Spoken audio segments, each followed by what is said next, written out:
Je voudrais surtout, à l'entame de mon propos, féliciter et remercier le directeur général de l'ONAS ainsi que l'ensemble de ses collaborateurs pour l'important travail de préparation pré-hivernale accompli afin que le réseau d'assainissement et d'évacuation des eaux pluviales soit opérationnel avant la saison des pluies.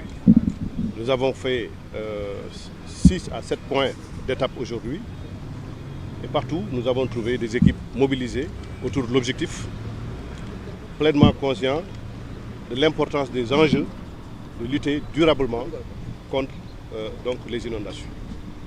Et ce travail de préparation, il est extrêmement important parce que ça permet d'anticiper sur les problèmes à venir et d'apporter pratiquement 50% de la solution avant même donc, le démarrage des opérations.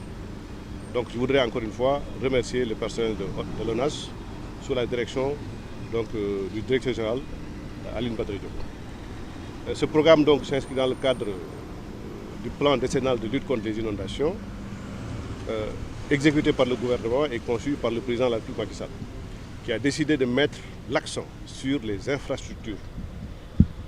Parce qu'il ne sert à rien d'acheter du matériel roulant chaque fois, des motopompes,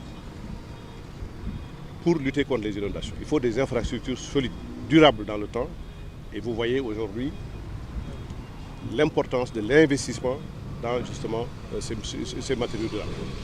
Vous avez les canalisations, vous avez surtout les ouvrages de pompage qui permettent d'évacuer et d'écrêter rapidement les bassins. Donc nous avons fait Guédiawaye, nous avons fait Pikine, nous avons fait également la Patte d'Oie, les Parcelles Assainies, des points très critiques. Et vous avez vu également que de nouveaux ouvrages vont être mis en service très prochainement.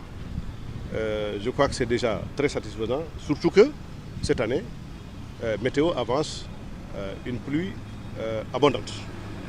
Raison de plus pour que nous puissions nous mettre à niveau l'ensemble des ouvrages d'évacuation des eaux. Tout à l'heure, le DG d'ailleurs parlait du canal de Fann, Fass-Cannes. Ce canal-là aussi, il est extrêmement important de l'entretenir, de le maintenir pour que justement les eaux de pluie connaissent une évacuation rapide. Je voudrais surtout lancer un appel en direction des populations riveraines de ces ouvrages.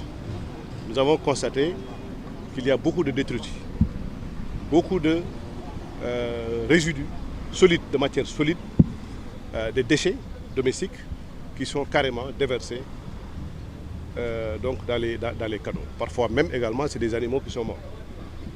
Je crois qu'il y a un important travail de sensibilisation qu'il faut faire.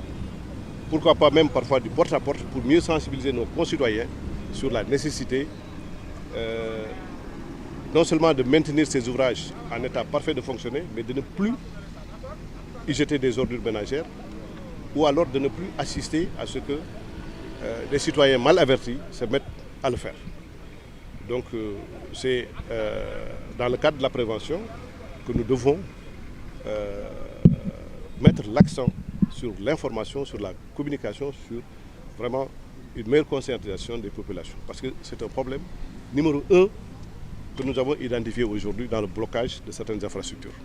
Et je crois que c'est extrêmement important que toute la communauté se mobilise afin que ces actions non citoyennes soient prohibées de notre environnement.